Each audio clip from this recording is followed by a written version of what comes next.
여러분 반갑습니다. 신앙강좌부 강의 시작하도록 하겠습니다.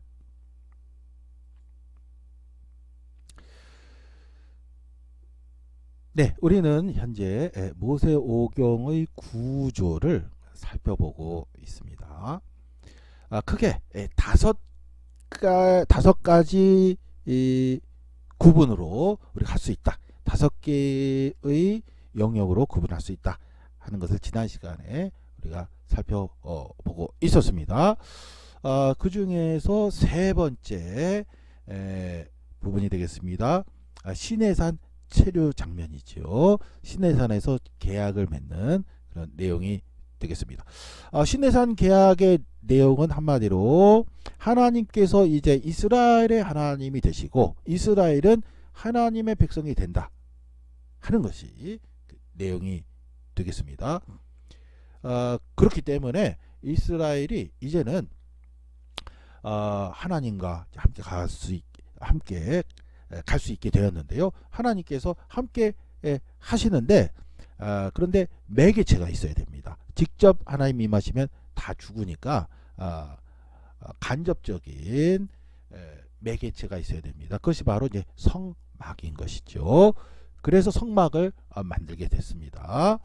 성막을 다 만들었습니다. 그런 다음에 네 번째 파트로 가게 됩니다. 네 번째 파트는 민수기 11장부터 36장입니다. 민수기 11장부터 36장은 광야 생활입니다. 그러니까 두 번째 파트 출애굽해서 시내산까지 이동하는 과정에서 광야 생활이 있었죠. 라수개비 홍수마일 신느시 이런 곳을 거쳐서 왔습니다. 만나와 메추라기 먹고요. 원망하고 불평하다가 야단도 맞고요. 우여곡절 끝에 시내산에 도착했습니다. 시내산에서 체류하던 시기가 이제 끝났고 시내산을 이제 떠났습니다. 이스라엘이 이제 광야 생활에 다시 돌입하게 됐습니다. 두 번째 광야 생활에 돌입한 것이죠. 첫 번째 광야 생활과 두 번째 광야 생활이 결국에는 모세오경 구조에 있어서 핵심이 된다라고 할 수가 있습니다. 장소적인 면에서 우리가 인지를 한다고 하면은 훨씬 더 모세오경의 내용을 입체적이고 쉽게 이해할 수 있겠습니다.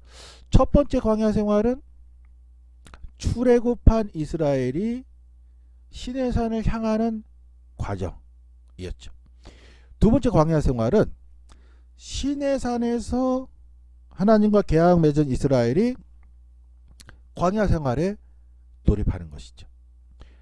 두 번째 광야 생활에 돌입하는데 첫 번째 광야 생활과 두 번째 광야 생활 그러니까 정의가 다르게 정의할 수가 있습니다. 첫 번째 광야 생활은 이스라엘이 하나님의 백성이 되기 위한 계약을 맺기 위해서 시내산으로 향하는 과정으로 정의할 수가 있는 거죠. 그러니까 두 번째 광야 생활은 하나님의 백성이 된 이스라엘이 세상을 향해서 나아가는 과정이라고 할 수가 있는 거지. 그래서 두 번째 광야 생활에서는 방향이 이제 새로운 방향이 주어지게 됩니다. 약속의 땅 가나안을 향해서 가는 것이죠. 젖과 꿀이 흐르는 약속의 땅 가나안을 향해서 가는 것이죠. 그러니까 첫 번째 광야 생활에서는 시내산을 향해서 가는 것이었고 두 번째 광야 생활에서는 약속의 땅 가나안을 향해서 가는 것이었죠. 자, 여기서 우리가 한 가지 생각해 볼 만한 것은 이스라엘이 두 번의 광야 생활을 경험하게 됐는데요. 인원이 몇 명 정도 됐을까 하는 것입니다. 저는 개인적으로 이스라엘이 전체적으로 한 300만 명, 최소한 300만 명 정도를 유지했었을 것으로 생각을 합니다. 그 이유가 있습니다. 모세 오경을 보면 고맙게도 저 같은 학자들에게는 고맙게도 인구 계수를 2번 했습니다. 모세 오경에서. 나중에 이제 다윗이 한번 했다가 야단 맞은 적이 있죠. 하여튼간에 모세 오경에서는 이제 인구 수를 각 지파별로 수를 세워 줬거든요. 한 번은 전체 이제 40년 걸렸지 않습니까? 출애굽 해서 얼마 안 됐을 때 그때 인원이 한번 계수가 됐고요. 그 다음에 가나안 땅에 들어가기 직전, 그러니까 40년 경과 후 가나안 땅에 드디어 들어가기 직전에 인구 계수를 해줬습니다. 몇 명 나왔는지 우리 성경에 나와 있는데요. 대체적으로 비슷합니다. 60만 명 조금 넘었습니다. 2번 다 그랬습니다. 숫자가 일치하지는 않지만 일치할 수는 없죠. 40년 차이가 있으니까요. 근데 대략 한 60만 명 좀 넘는 인원으로 보고가 됐습니다. 그런데 거기서 유의할 점은 20세 이상 전쟁에 나가서 싸울 만한 남자들 숫자거든요. 그러면 출애굽했을 때 전쟁에 나가서 싸울 만한 남자들이 20세 이상 60만 명이다 하면 전체는 한 몇 명 되겠습니까? 저는 한 300만 명 최소 넘는다고 봅니다. 왜 그러냐면 20세 이하 남자들 수를 세야 되겠죠. 그리고 아주 노인들 남자들 수를 세야 되겠죠. 그러면 60만 명 한 100만 명 정도로 일단 본다면 여자들은 2배 이상 됐을 것으로 저는 봅니다. 2배 200만 명 더하면 한 300만 명 정도 되는데 2배 이상으로 봅니다. 그 이유가 있습니다. 왜 여자를 2배 이상으로 보느냐? 모세 태어날 때 바로 왕이 사내 아이는 죽이라고 그랬잖아요. 그 2살 이하 사내 아이는 죽이라고 그랬잖아요. 히브리 노예들이 이제 세력이 강해지는 게 두려워해서 그랬죠. 그래서 모세도 죽을 뻔했지 않습니까? 갈대 상자에 넣어서 이렇게 엄마가 강에 뛰어 보내는 바람에 살았지 않습니까? 근데 죽임을 당한 사내 아이들이 많이 있었겠죠. 그래서 여자의 숫자가 최소 2배 이상은 된다고 봐야 하지 않겠습니까? 그때 많이 사내 아이들이 죽임을 당했으니까 2배로 보더라도 300만 명 정도 된다라고 할 수가 있겠습니다. 그렇고요. 그 다음에 40년 후에 가나안 땅에 들어가기 직전에 인원 계수했는데 역시 한 60만 명 조금 넘었습니다. 그러니까 20세 이상 남자들 숫자가 그렇다는 거죠. 결국 비슷하다. 처음 40년 전과 40년 후 비슷하게 나왔다. 결국 비슷한 인원이 유지가 됐다라고 본다면은 대략 한 300만 명 정도 최소 그 인원이었다라고 할 수가 있습니다. 그런데요. 여기서 중요한 차이점이 있습니다. 첫 번째 광야 생활 300만 명 정도로 보고요. 300만 명이 갈 때 어떻게 갑니까? 우르르 갑니다. 우르르 갑니다. 300만 명이 막 섞여서 우르르 시내산을 향해서 갔습니다. 시내산에서 계약을 맺었습니다. 우리 그 연두색 부분이죠. 광야 생활에 돌입을 했습니다. 이번에는 어떻게 합니까? 우르르 가지 않습니다. 드론을 띄워놓고 보면은 차이가 납니다. 첫 번째 광야 생활할 때는 드론을 딱 띄워놓고 보면은 300만 명. 예전에 여의도 광장에서 대통령 때 100만 명 모였다. 그런 얘기 나왔었거든요. 그리고 이제 몇 년 전에 광화문에서 집회 때 사람들 모였을 때 수학학자들이 몇 명 모였는지 그 또 몇 주 동안 토론을 한 기억도 납니다만은 경복궁서부터 시청까지 시청 광야까지 경복궁 정문서부터 빽빽하게 섰을 때 한 80만 명 60에서 80만 명 되지 않냐 그런 의견이 많았던 것 같아요. 그러면 종로 3가 4가까지 네모나게 만든다면은요. 그러니까 이제 종로 그 다음에 퇴계로 을지로 퇴계로까지 해가지고 한 3가 4가까지 넉넉하게 4가까지 종로 4가 종각 경복궁서부터 종로 4가까지 퇴계로 종로부터 퇴계로까지 네모나게 한다 그러면은 300만 명이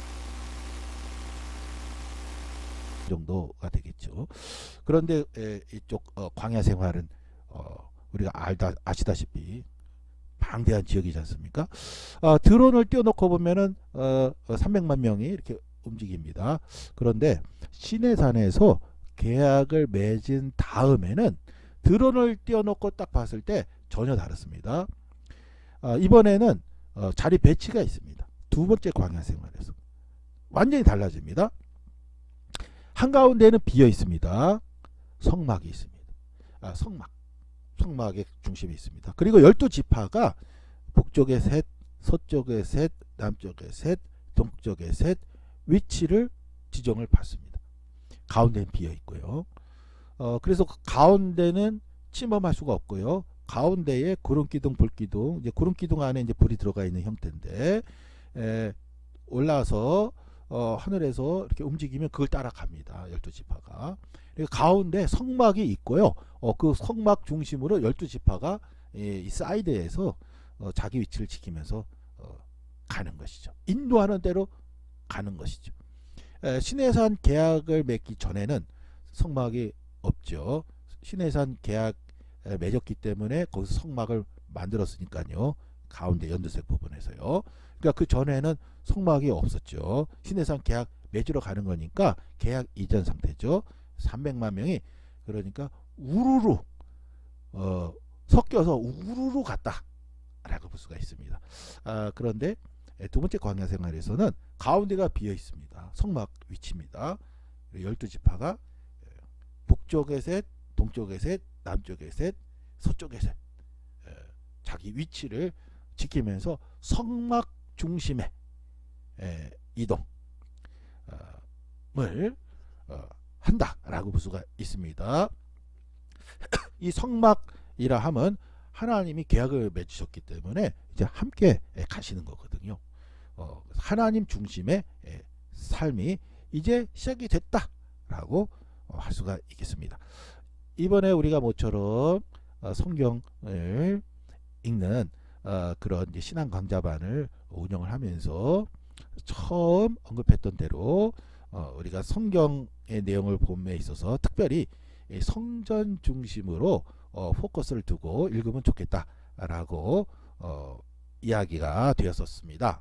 우리가 모처럼 우리 교회를 다시 재창립 수준으로 다시금 정비하는 이런 과정에서 우리 신앙 강좌부에서 성경을 성전 중심으로 다시 깊이 있게 읽는다면은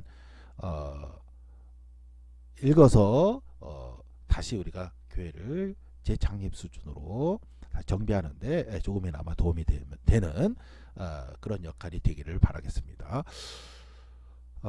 이제 그 성막이요. 나중에는 이제 이동이죠. 하나님께서 이끄시는 대로 나중에는 예루살렘의 성전 이제 장소가 이제 고착이 됩니다.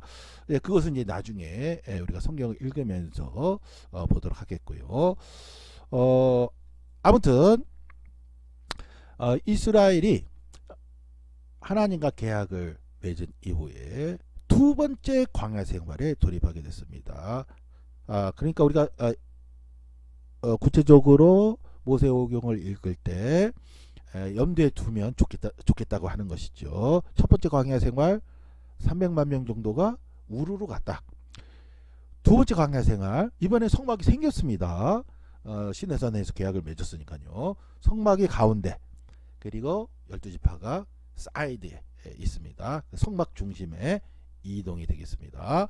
이제는 약속의 땅 가나안을 향해서 나아가는 그런 드론을 띄워놓고 보면 전혀 다른 그런 형태가 되겠습니다. 그것이 이제 민수기 11장에서 출발해서 민수기 36장까지 있거든요. 36장까지의 내용이라고 하겠습니다. 그런데 민수기 11장에서 하나님과 이제 함께하는 구체적인 첫 출발이 되겠죠. 첫 출발입니다. 하나님 성막 중심으로 12지파가 진배지를 사이드로 해서 성막 중심으로 민수기 11장에서 이제 드디어 약속의 땅 가나안을 향해서 출발했습니다. 민수기 11장에서 드디어 두 번째 광야생활 성막 중심의 행진을 드디어 출발했습니다. 그런데 출발하자마자 민수기 11장에 보면 이스라엘이 원망해요. 또 원망합니다. 1차 광야생활 때 주셨던 거 만나 메추라기를 내려주십니다. 하나님과 계약을 맺었음에도 불구하고 계약 맺으러 온 것이었고 시내산에서 계약을 맺었습니다. 그러나 그럼에도 불구하고 제2차 광야생활 이제 하나님이 함께 하신다고 하셨고 함께 하시고 성막을 통해서 함께 하시고 이제 약속의 땅 가나안으로 출발했는데 출발하자마자 이스라엘의 원망이 대단했습니다. 가나안 땅을 이제 정탐을 했습니다. 하나님께서 가라 하시면 이제 가면 되는데 정탐을 했습니다. 정탐을 하고서 뭐라고 이야기하냐면은 우리 애굽으로 다시 돌아가야 된다 하면서 하나님을 대단하게 이제 원망했습니다. 결국 하나님의 진노를 사게 되었지요. 그래서 우리가 잘 아는 대로 광야 생활이 40년이 됐습니다. 정탐한 날 40일을 하루를 1년으로 환산해서 40년 광야 생활이 되었습니다. 결국 하나님을 전적으로 신뢰한 여호수아와 갈렙을 제외한 전원이 가나안 땅을 들어가지 못하게 됐습니다. 출애굽 1세대는 가나안 땅을 밟지 못하게 된 것이죠. 광야 생활에서는 이와 같은 이스라엘의 불신과 죄악, 그러한 이스라엘을 용서하시는 하나님의 자비가 계속해서 반복되고서 등장을 합니다. 그러나 이스라엘이 약속의 땅 가나안으로 들어가게 하는 하나님의 구원 사역은 계속되었습니다. 여러 가지 우여곡절을 겪은 후에 이스라엘은 드디어 가나안 땅의 목전에 도착하게 됩니다. 이제 마지막 다섯 번째 부분이 되겠습니다. 모세오경의 다섯 번째 부분은 신명기입니다. 신명기는 1장부터 34장까지 있는데요. 신명기 전체가 되겠습니다. 신명기 설교라고 하겠습니다. 그 앞에 광야 생활은 하나님의 백성으로서 세상을 향해 나아감이라고 내용을 정리할 수가 있겠고요. 신명기 설교는 하나님의 백성으로서 복받는 방법이라고 핵심을 정리할 수가 있겠습니다. 신명기 전체가 모세의 설교입니다. 모세의 고별 설교라고도 할 수가 있습니다. 신명기에는 가나안 땅으로 들어가기 직전 요단 동쪽 모압 땅에서 출애굽 2세대에게 하는 모세의 설교입니다. 설교의 내용은 이들이 가나안 땅에 들어가면 그곳에서 하나님을 잘 섬기라는 부탁의 설교입니다. 이 설교에서 모세는 이스라엘이 가나안 땅에 들어가면 하나님을 의심했던 선조들처럼 하지 말고 이스라엘을 사랑하셔서 자신의 백성으로 선택하신 하나님을 진심으로 사랑하고 하나님의 계명을 지켜야 한다라고 강조하였습니다. 다음과 같은 표현으로 핵심을 요약할 수가 있습니다. 하나님의 계명을 지키면 복을 받고 하나님의 계명을 지키지 않으면 벌을 받는다. 하는 것이죠. 이것은 그리심산에서 축복 선포와 에발산에서의 저주 선포로 극명하게 대비되었습니다. 신명기 27장 28장의 내용인 것이죠. 신명기 30장 따르면 결론입니다. 신명기 설계 결론, 하나님께 복받는 길은 분명하다 하는 겁니다. 하나님께서 하신 말씀을 마음에 새겨서 철저하게 순종하면 복을 받고, 그렇지 않으면 벌을 받는다 이런 것이죠. 모세는 이스라엘 백성이 가나안 땅으로 들어가기 직전 이들이 마음 중심에 분명히 새겨야 할 내용을 마지막으로 강조하였던 것입니다. 자, 정리해 보겠습니다. 지금까지 살펴본 내용으로 간략하게 정리하겠습니다. 모세오경은 크게 5 부분으로 나눌 수 있다. 첫 번째는 창세기입니다. 창조 이야기와 족장들 이야기. 두 번째는 출애굽기 1장부터 18장으로서 출애굽과 첫 번째 광야 생활이 나와 있습니다. 세 번째는 출애굽기 19장부터 민수기 10장까지의 내용으로서 모세오경 전체의 3분의 1에 해당하는 가장 많은 분량입니다. 시내산에서 계약을 맺으며 수행한 시내산 체류 장면이 되겠습니다.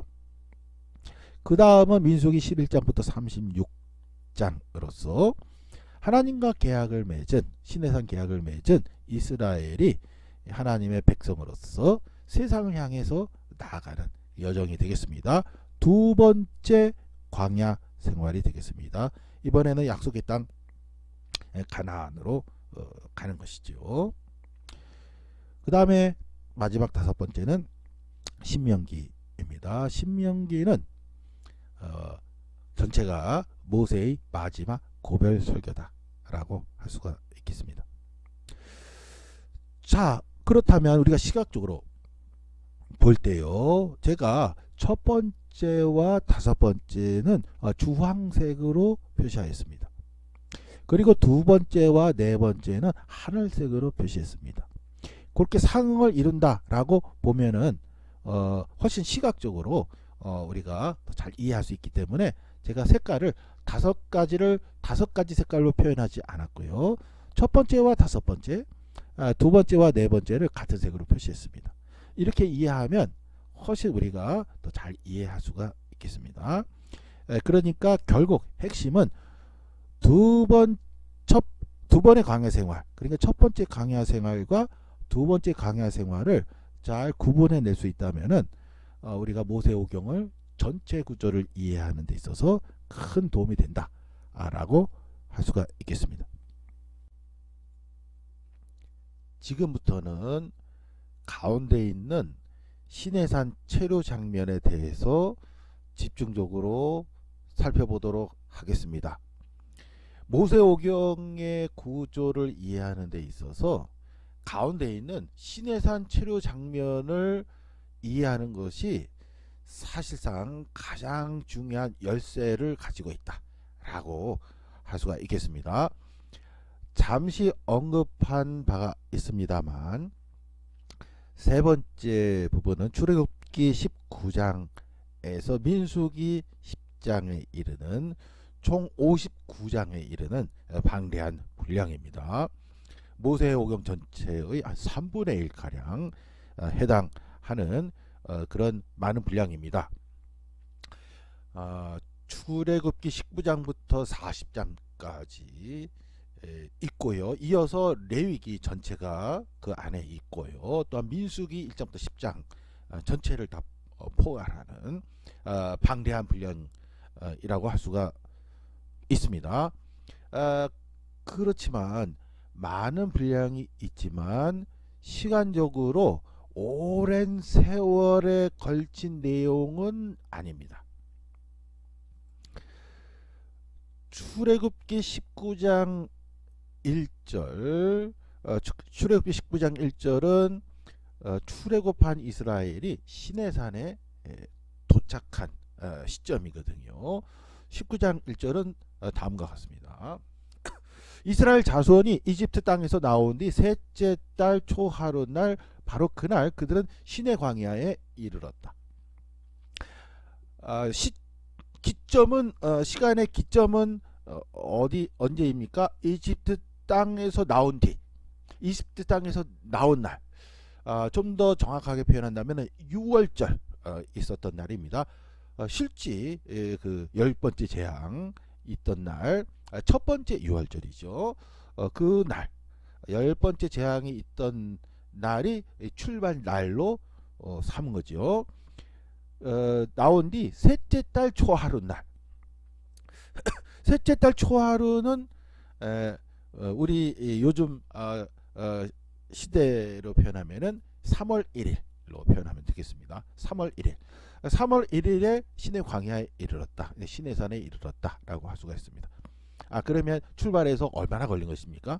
람세, 숫꽃, 라수게비, 홍수마의 신느시 여러 것을 거치긴 했습니다만은 람셋에서 출발한 그날부터 시내산에 도착할 때까지 얼마 걸린 것입니까? 정확하게 할 수 있죠. 3월 1일 날 출발한 날부터 3월 1일 날 출발한 날이 1월 1일이 되는 거죠. 3월 1일 도착했습니다. 그러면 얼마나 걸렸습니까? 2달 걸린 거죠. 2달. 2달 걸려서 시내산에 도착했다 하는 것을 알 수가 있습니다. 그러니까 시내산 체류 장면이 전체 모세오경의 3분의 1 가량 되는데 그 첫날은 3월 1일이다 하는 것을 알 수가 있습니다. 시내산 체류 장면이 다 끝났습니다. 이제 민수기 10장 11절 이제 출발합니다. 계약 시내산 체류 끝났고요. 계약 끝났고요. 이제 하나님의 백성으로서 계약을 맺은 상태에서 이제 세상을 향해서 출발합니다. 그 날짜가 또 나와 있습니다. 아주 감사하게도 날짜가 나와 있습니다. 민수기 10장 11절입니다. 제2년 둘째 달 그달 20일에 증거궤가 보관된 그 성막에서 비로소 구름이 거쳤다. 자, 2년 둘째 달 2월 그달 20일 2월 20일이란 뜻입니다. 증거궤가 보관된 성막에서 구름이 거쳤습니다. 구름 안에는 이제 불기둥이 있었고요. 그러면 이제 출발하면 되는 거죠. 출발 신호인 것이죠. 이제 그 구름 기둥이 가는 대로 따라가면 되니까요. 이제부터는. 근데 그것이 이제 떠올랐을 때 2년 2월 20일 그날 출발하는 거죠. 이제 시내산을 이제 떠나는 겁니다. 그런데 이제 날짜가 2년 2월 20일입니다. 그러면 우리가 계산할 수가 있죠. 2년은 언제부터입니까? 이집트를 출발한 날. 네, 그게 원년이 되는 거죠. 그러니까 도착한 날은 연까지 하면 어떻게 되죠? 1년 3월 1일이죠. 1년 3월 1일 출발한 날은 2년 2월 20일이죠. 2년 2월 20일. 그러면 얼마 동안 체류했는지가 정확하게 나오죠. 3월 1일부터 그 다음에 2월 20일까지 체류하였던 것입니다. 그러니까 모세오경 전체의 3분의 1에 해당하는 방대한 분량인 시내산 체류 장면이 전체가 시간적으로 봤을 때는 1년이 채 안 되는 기간이었던 것입니다. 정확하게 말한다면은 11개월 20일간 시내산에서 머물었던 것이죠. 모세가 소명받는 장면은 출애굽기 3장이니까 출애굽기 3장부터 계산한다면은 75장에 해당하는데요. 그 방대한 분량이 광야 생활 40년 중에서도 놀랍게도 처음 1년에 해당하는 기간이었던 것입니다. 출애굽기 19장부터 민수기 10장에 이르는 이 세 번째 부분에 해당하는 내용은 시간적으로는 1년 정도, 1년이 채 안 되는 1년 정도의 기간에 이루어졌던 일입니다. 시내산에서 이루어졌던 일은 시내산 계약이 가장 중요한 내용인데요. 하나님과 시내산 계약을 맺고 하나님과 시내산에서 계약을 맺었습니다. 이제 하나님 백성이 됐습니다. 그렇기 때문에 이제 해야 할 것들이 생겼습니다. 하나님과 함께 동행해야 하기 때문에 성막 만들고요. 그리고 하나님께 제사 드려야 되고요. 제사를 운영하기 위해서 제사장을 임명해야 되고요. 제사장의 옷을 또 의복을 갖춰야 되고요. 또 하나님의 백성이 된 이스라엘이 하나님의 백성답게 또 돼야 됩니다. 그런 내용들이 세 번째 가운데 있는 시내산 체류 장면에서 모두 다 등장합니다. 따라서 이 가운데 있는 시내산 체류 장면을 이해하는 것이 모세오경 전체를 이해하는 데 있어서 열쇠를 갖고 있다라고 할 정도로 또 중요하다라고 할 수가 있겠습니다. 가운데 있는 시내산 체류 장면의 내용에 대해서는 우리가 다음 주에 함께 자세하게 살펴보도록 하겠습니다. 오늘 내용은 여기까지 진행하겠습니다.